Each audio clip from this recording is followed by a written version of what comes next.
Afternoon again. This video is actually the second part of the documentation. After going reviewing your return with my coworker, we've kind of isolated and located what might have been your concern initially with the driver left side. I understand you mentioned that driver left side, the low beam and also high beam does not work. However, we noticed that when we opened up the package that this was already disconnected.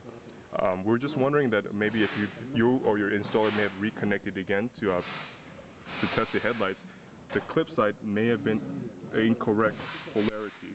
So as you can see, the red wire would be the positive.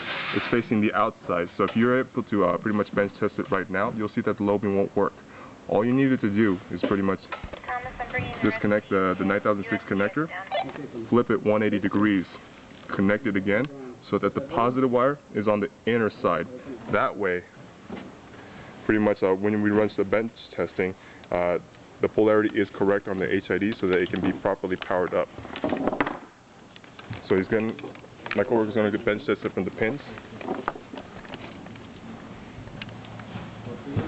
See, now you can see that the low beam is working with no issues. And then if he is to trigger the high beam, you hear the shutter internally cluck, which pretty much it drops down and it allows more lights. And this is the signal lights, which I understand that this side it works. So we'll move on to the other side. As the driver left side, everything's operating perfectly fine.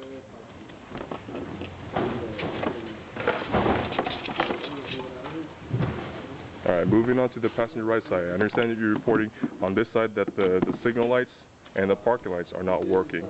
However, my coworker again is bench testing from the main pin to confirm that the signal lights are indeed working with no issues. And then now he's moving on to the parking lights. So he's bench testing from the parking lights connector. And as long as he can make sure that he has the polarity, the positive to positive, negative to negative correctly, you can see that the halogen and the LED strip turns on with no issues. Again, however, we did realize that the T10 halogen bulb on this side was indeed burnt out. My coworker has just replaced it. Now you can see that all the parking lights are indeed working with no issues.